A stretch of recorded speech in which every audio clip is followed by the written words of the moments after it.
Welcome to lecture 16. So in the previous lecture, we said that we will be discussing about boundary conditions. So we had derived the governing equations, we had simplified the governing equations based on various approximations. And now today we'll do a brief discussion on the possible boundary conditions. Of course, the boundary conditions and its implementation in numerical models is actually quite an elaborate topic, but we will discuss the basics that are necessary for this course. So let's start with lecture 16. So this is a discussion on the boundary conditions. So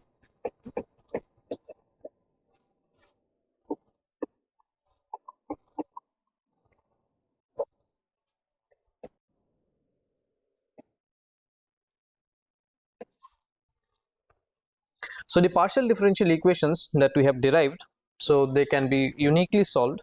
So the PDEs that we have, the governing equations, let's say the governing equations can be uniquely solved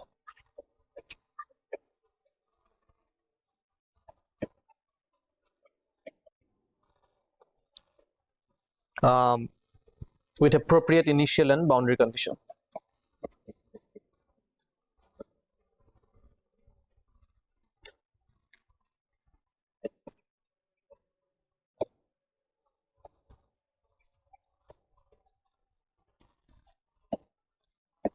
So what are initial conditions? These are the conditions that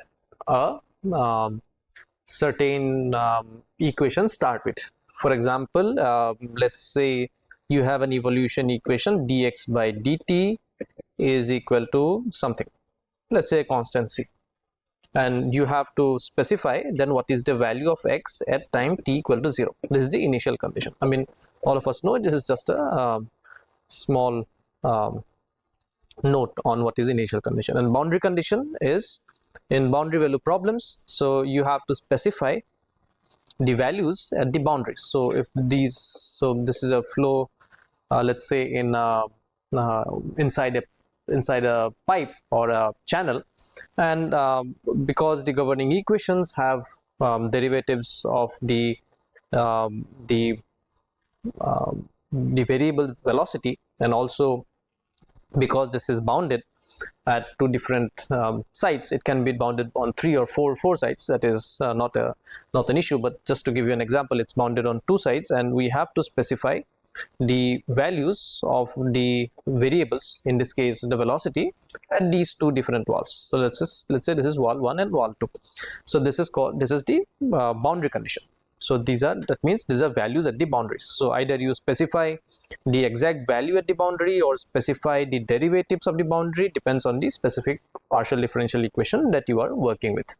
So I'll just erase this because these are basic things which we encounter mostly in a first course in ODE and PDE. So we need some appropriate initial and boundary conditions to get a solution to the equation. And we need the solutions because we are interested in the flow field. So we have a governing equation. Now we solve this and we get how the atmosphere and the oceans are moving, or large scale motions are how they're evolving. So now, because we have both temporal and spatial derivatives, that is the reason why we need both initial condition and the boundary condition. So the primitive equations that we have derived have first order derivatives. If you can go back in lecture. So the primitive equations, we said that these are the cornerstone, these are the bedrock of geophysical fluid dynamics, and this is achieved after lots of simplifications from the full Navier-Stokes equation. And so the primitive equations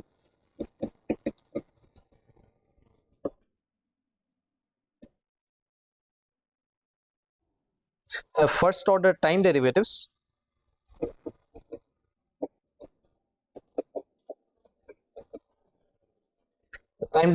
of u, v and rho. Hence we need one initial condition each.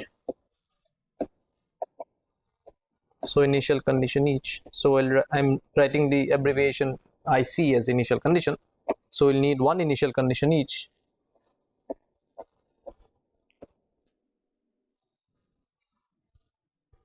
So these variables have a special name. So these variables are called state variables.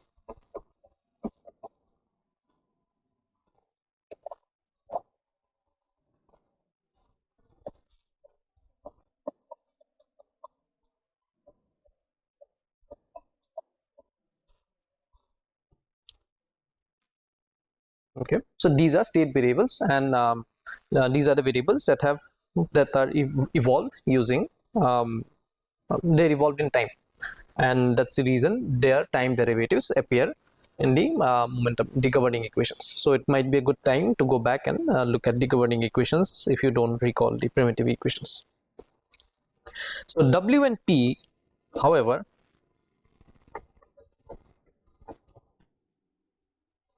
the vertical velocity and P do not have any time derivatives. So the rather I should say, however, the time derivatives of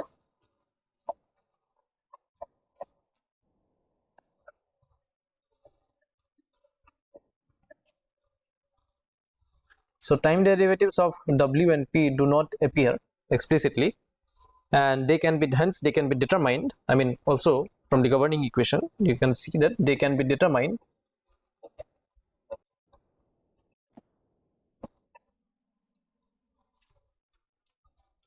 from other variables.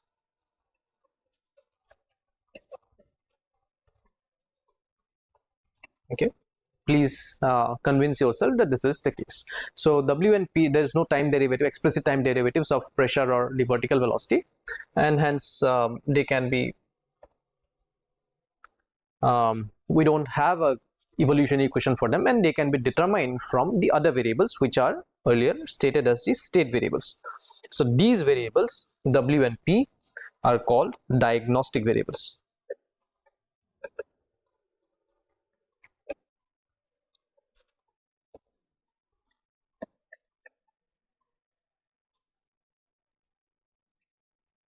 Okay. These are not state variables, these are diagnostic variables.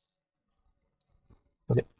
Now, once we have these, let's do the thing that we had started out with. So we are looking at the boundary condition. So let's say let's start with a very basic drawing of the of a flow in an ocean. Okay, this is a very cartoonish view. So let's say we have a box. I mean, I'm just drawing the box to make to show that what are the various possible conditions that can happen, but this is a very simplified box. There are much more complicated conditions that can happen in ocean or the atmosphere. I mean, the boundary conditions could be would have contributions from different factors. I'm just drawing a few contributing factors. But this is our aim, to understand things in a simplest in a simpler manner. So this is the reason I am drawing a simple box. So let's say this is view of the flow of the ocean, or let's say some water body, and what I've drawn in shade is the bottom boundary. So you know the ocean is not flat bottomed. There are hills and valleys. The Mariana Trench is approximately 11 kilometers deep. It's the average depth of the ocean is approximately 4 kilometers, but this can go up to 6 kilometers, 6.5 kilometers, and also it becomes shallow near the coast. Near the coast, it can go from 0 to some hundreds of meters depth. So, starting from near the coast, which is approximately few tens of hundreds of meters, to deeper ocean, which is of few kilometers, we can have varying topography. So let's say this is just a representative topography. This is a schematic. So this is the bottom boundary, and the height, let's say, is and this one is, let's say, given by this quantity B star. I mean, this is just a schematic, and then here the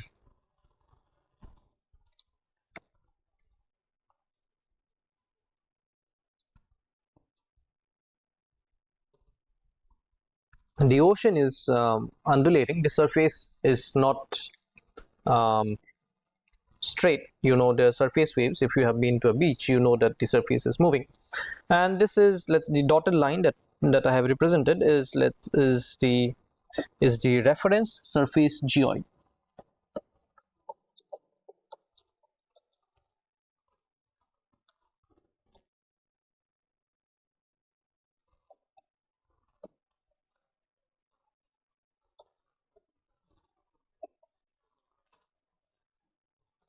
Okay, so we have discussed what is a geoid. It's a equipotential surface, and I'm taking this dotted line to be the reference surface geoid.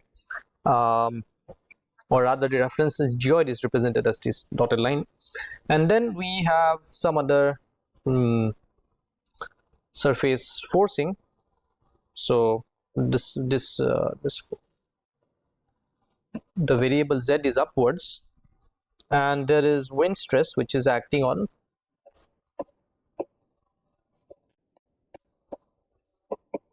top of the surface. So there is always winds on the surface, which gives you a surface stress. So the free surface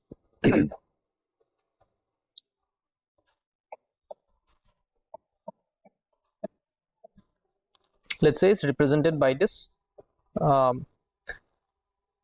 variable eta, and this is a function of x, y, and time. Essentially, it's the z coordinate of the surface which is moving, and this is varying with x and time, which is the case. X and y are the two directions on the surface of the ocean in this case. So, and we have mostly done, and there are, of course, you have the surface of the ocean being heated by the sun. I'm just drawing a schematic of the sun. The sun heats the surface of the ocean, and there are clouds which will bring rain to the ocean. Okay. So in this way, the ocean is being fed or is affected by conditions from outside. The sun is heating the surface continuously, of course, during the day, and then there are rainfalls during certain times of the day, certain times of the year or month, where it imparts momentum and mass to the ocean surface. Also, there is wind stress, which is almost always the case unless there is a still condition which is putting some stress in the ocean surface. So as you can imagine, this gives us a complicated situation in the sense that the multiple forcing agents present here, and we'll see how some of these can be represented very simplistically. Okay, so this is just a rough schematic. So in terms of boundary conditions, we can classify the boundary conditions into kinematic conditions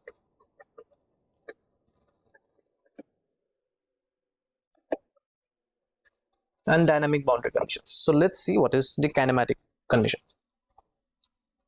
So as the fluid cannot penetrate any solid surface, we express the velocity as being tangential to a solid surface.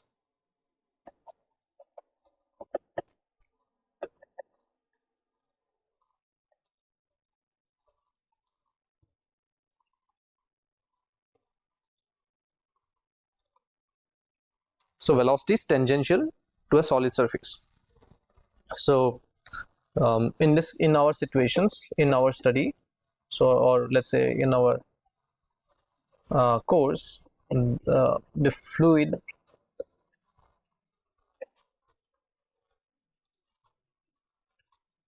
cannot penetrate a solid surface.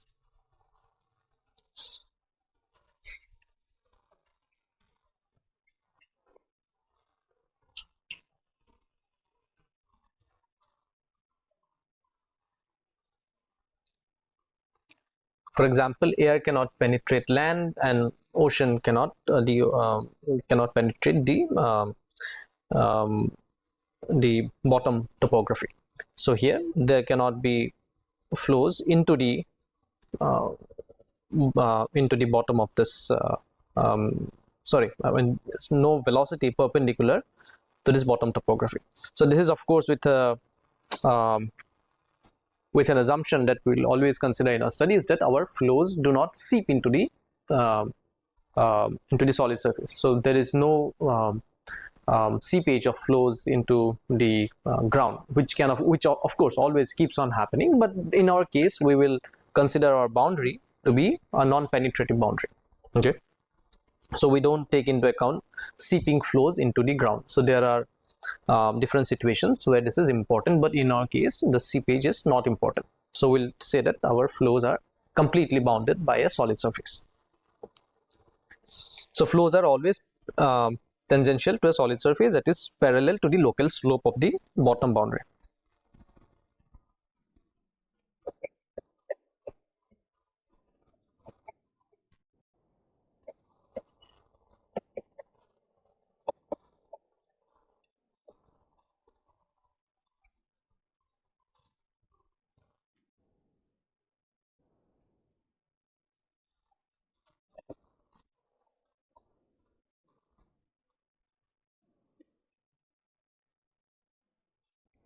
So they are always parallel to the local slope of the bottom boundary.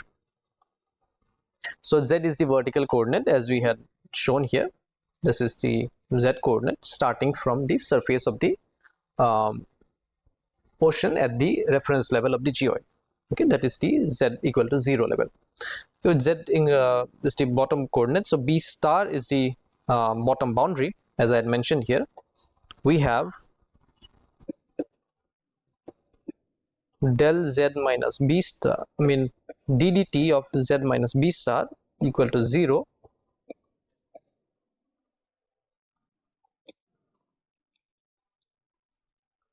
at the bottom.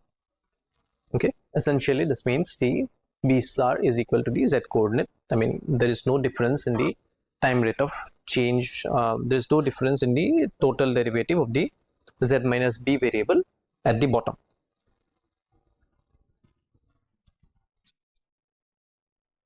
So this is the bottom boundary. So at the top surface, that is at the free surface,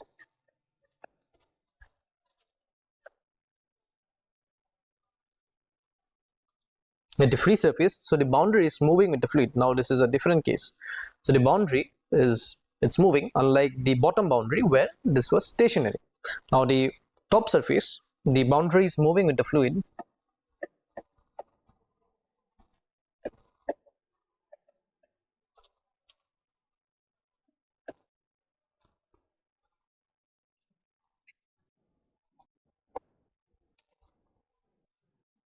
Now, given that we had represented the top surface with the variable eta, the equation of the boundary is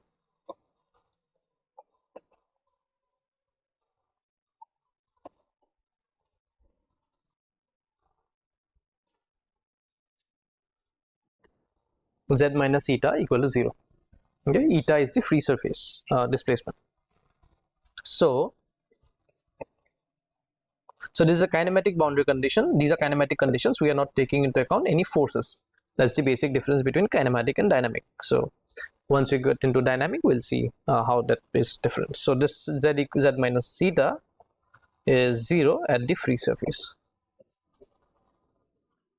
The total derivative of this difference of the z and eta coordinate is 0.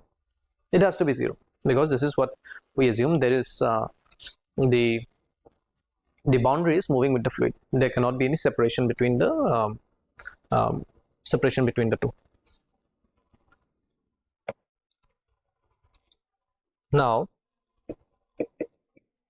as dz, the total derivative to z coordinate is equal to the vertical velocity, we have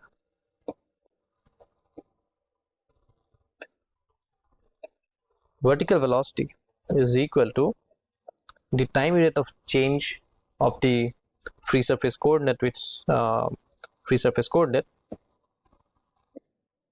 plus the advective derivative of the free surface.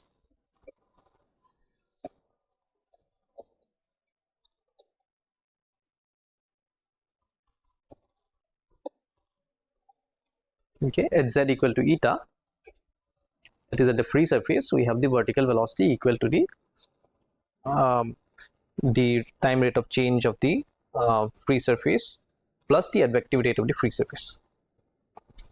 Okay, that is the total derivative of the free surface. Now, in the case of very small displacement with respect to the reference geoid, so rather actually, so there's a reference geoid, and the surface displacement with reference geoid can be of certainly of any form. So if the surface displacements are small, and this is small with respect to the total depth of the ocean, so let's say this total depth of the ocean is h up to the bottom. If the displacement of the surface is small with respect to the total depth of the ocean, the free surface can be assumed to be approximately fixed.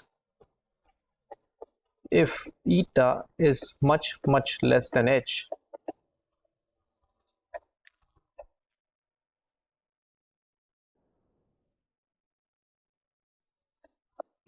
much less than h, then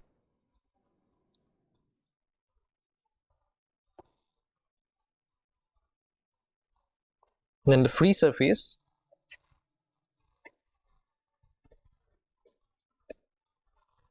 can be assumed to be approximately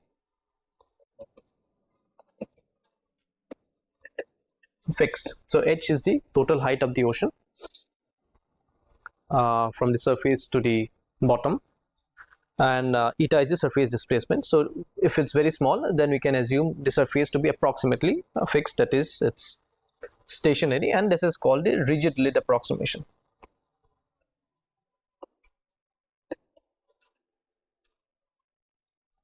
So you can imagine that this makes calculations slightly easier when we take the surface to be stationary rather than the surface to be moving. So this is called the rigid lid approximation. Now we have discussed the kinematic conditions. Let's do a brief discussion on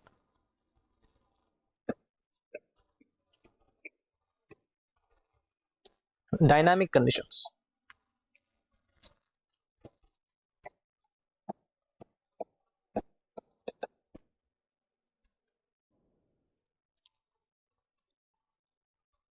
So here we assign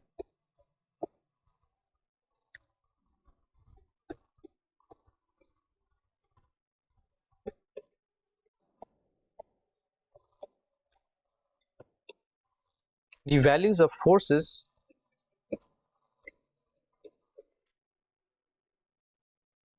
at the boundaries. Okay, so rather, so as I mentioned previously, in kinematic conditions we don't take into account the forces. Here in dynamic conditions we are concerned with the values of the forces now. So one of the common example is, let's say, the pressure.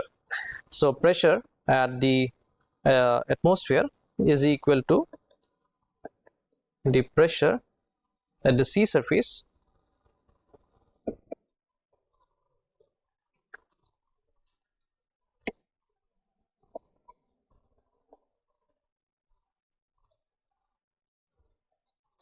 at the air sea interface, or at eta. It's the same thing. It's just the way we have defined eta. So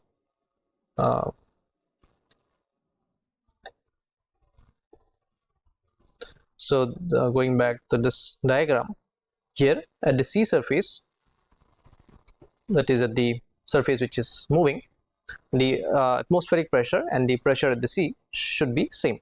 This is a common boundary condition that that is generally used. So at both the bottom and the top boundaries,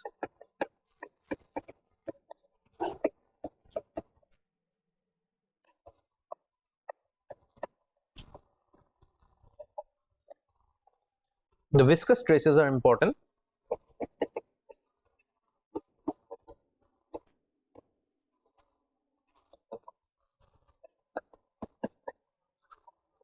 Okay, we have mentioned this previously also. Viscous stresses are important near the boundaries, and away from the boundaries, this is we neglect in our governing equations most of the times, because of the fact that in large Reynolds number flows, the viscous effects are only confined to thin boundary layers near the boundaries.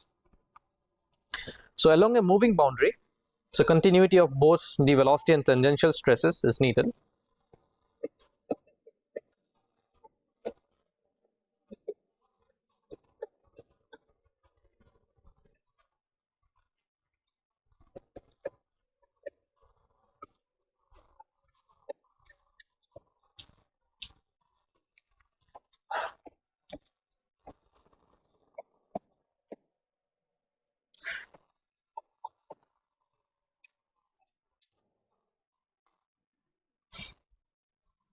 So tangential stress due to winds, again we can go back to the schematic and show that I showed that there is a surface wind stress, so the wind is continuously putting stress on the surface. So at this boundary, continuity of both velocity and tangential stress is needed. At the surface, this is provided by the winds, so there should be a continuity of both velocity and tangential stress. There cannot be abrupt jumps. Now this means rho naught nu del u del z at the surface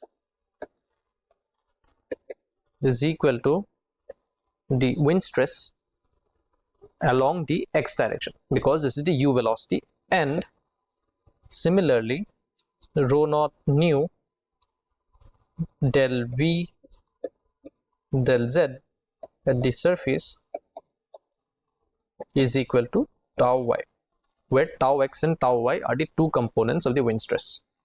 I'll just write it down separately.